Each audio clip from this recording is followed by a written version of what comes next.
Assalamualaikum warahmatullahi wabarakatuh. Perkenalkan, nama saya Poni Melati Apriansyah dari Fakultas Ekonomi dan Bisnis Universitas Yarsi. Di sini saya akan menjelaskan mengenai mata kuliah statistik bisnis dengan materi data kuesioner atau primer yang akan diolah di aplikasi SPSS. Sebelumnya saya akan share screen dulu dan menjelaskan sedikit tentang materi ini.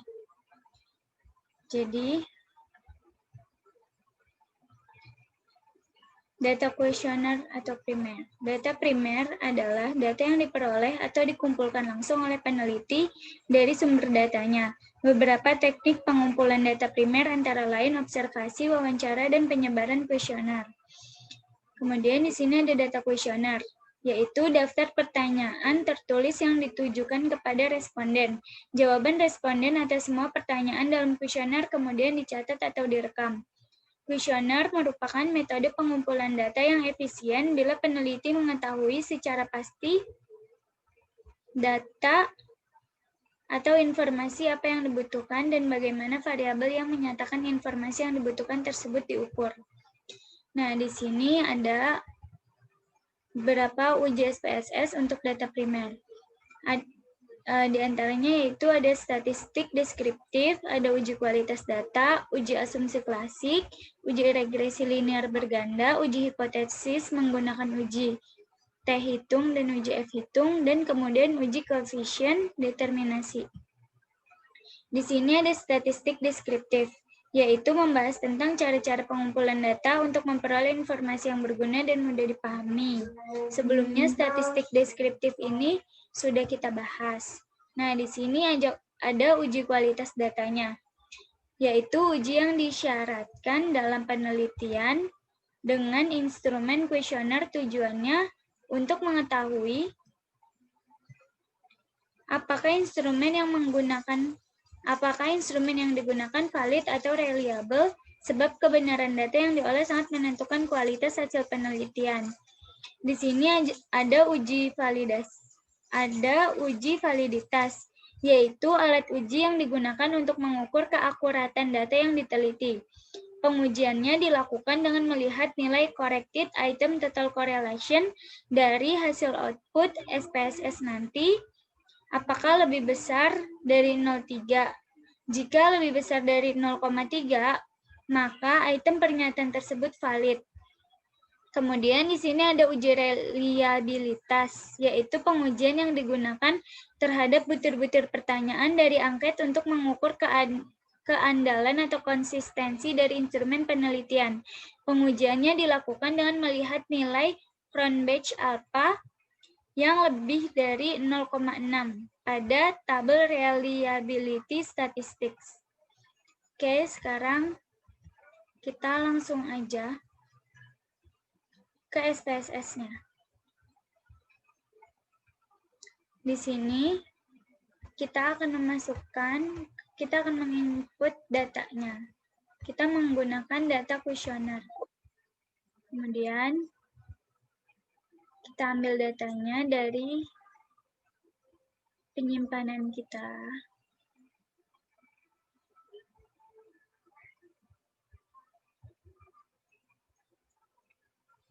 Di sini kita ganti menjadi Excel seperti biasa. Kita klik.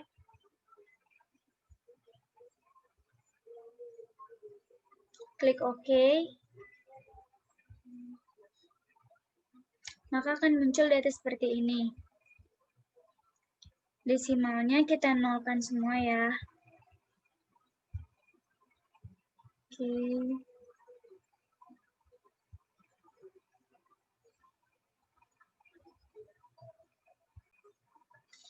Oke, di sini tadi saya sudah mengedit dan sebelumnya seperti biasa di sini kan ada data yang tadinya itu masih string, harus kita ubah type-nya menjadi data numerik.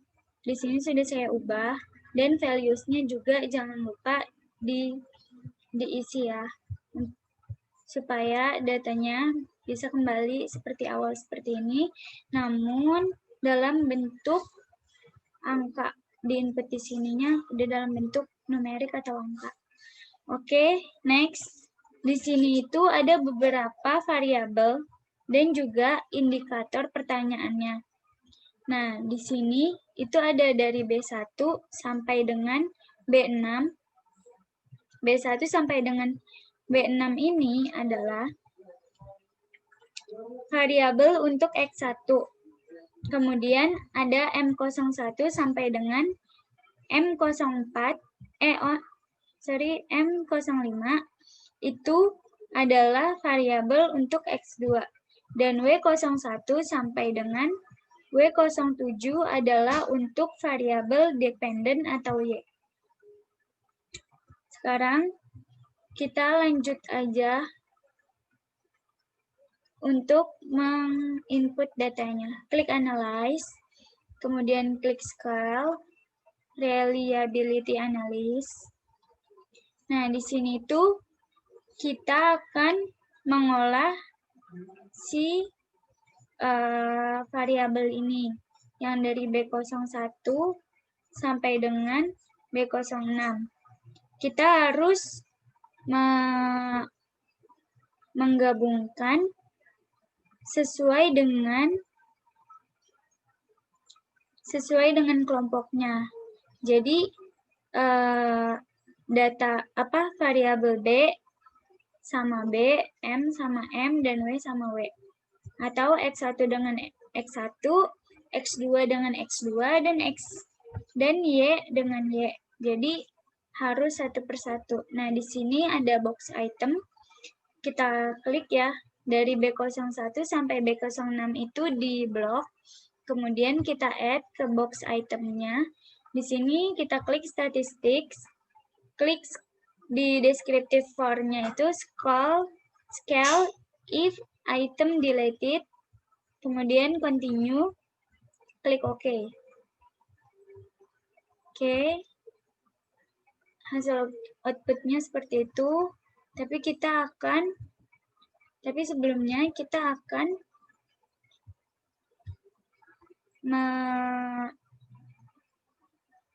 menginput semuanya dulu ya.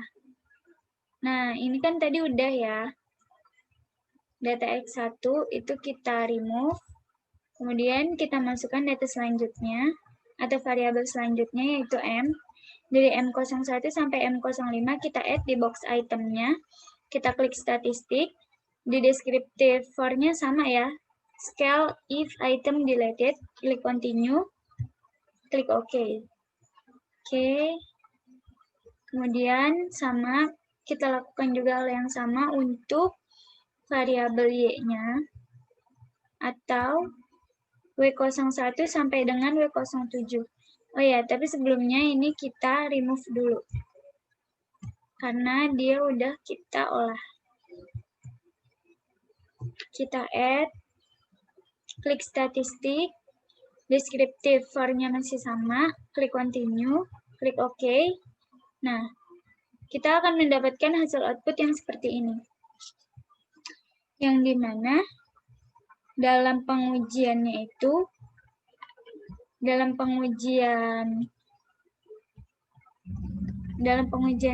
menggunakan pengujian per butir pertanyaan.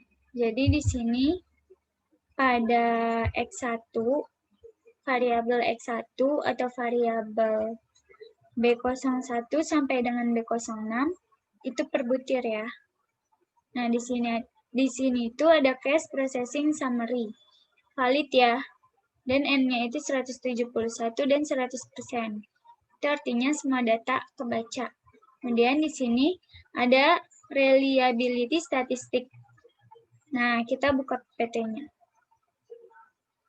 Oke.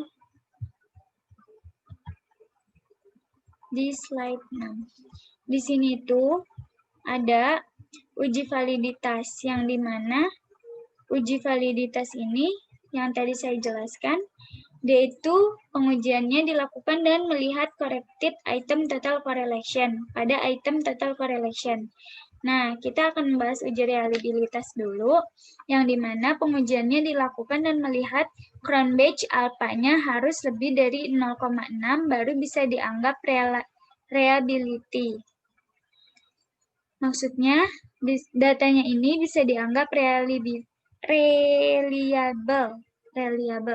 Oke. Nih, kita kembali lagi ke SPSS-nya. Di sini itu kan tadi katanya crown batch-nya. Crown batch alpha-nya itu harus lebih dari 0,6. Dan ini lebih dari 0,6, yaitu 0,767. Itu artinya data reliability statistics pada variabel X1 itu reliable. Kemudian di sini itu ada item total statistics yang dimana menyajikan variabel dari B01 sampai dengan B06 atau X1 dengan kita melihat corrected item total correlation-nya itu lebih dari 0,3 atau tidak. Kalau dia lebih dari 0,3, maka item pernyataan tersebut valid. Kita lihat ya. Di sini dia itu lebih dari 0,3 semua ya. B01 0,617 dan seterusnya itu valid semua. Oke. Lanjut kita ke hasil output untuk X2. Di sini juga sama, di case processing summary-nya itu dia valid dan terbaca semua. Jumlah datanya itu ada 171 data dan 100% itu artinya kebaca semua. Nah, di sini ada reliability statistics juga. Pada reliability statistics ini, kan kita melihat crown batch alpha-nya itu lebih dari 6 atau tidak. Nah, di sini dia itu lebih dari 0,6, yaitu 0,818, yang artinya variabel tersebut itu reliable. Dan jumlah itemnya itu ada 5. Selanjutnya di sini ada item total statistics-nya dari M01 sampai dengan M05 atau variabel X2. Kita lihat di corrected item total correlation-nya itu harus lebih dari 0,3 ya. Harus lebih dari 0,3. Oke. Itu artinya kalau mereka semua lebih dari 0,3 itu artinya variabel ini valid. Selanjutnya itu ada Y atau variabel dependent. Nah, di sini juga sama. Dia itu datanya valid. Di sini juga sama ya, dia itu data di case processing summary-nya itu valid. Ada 171 data dengan persentasenya 100% atau terbaca semua. Nah, di sini itu kita lihat lagi crown batch-nya, crown batch alpha-nya lebih dari 0,6. Itu artinya variabel ini reliable. Dan selanjutnya di item total statistics-nya itu terdapat variabel W sampai dengan W01 sampai dengan W07 dengan corrected item total correlation-nya itu masing-masing lebih dari 0,3, yang artinya variabel tersebut valid. Nah,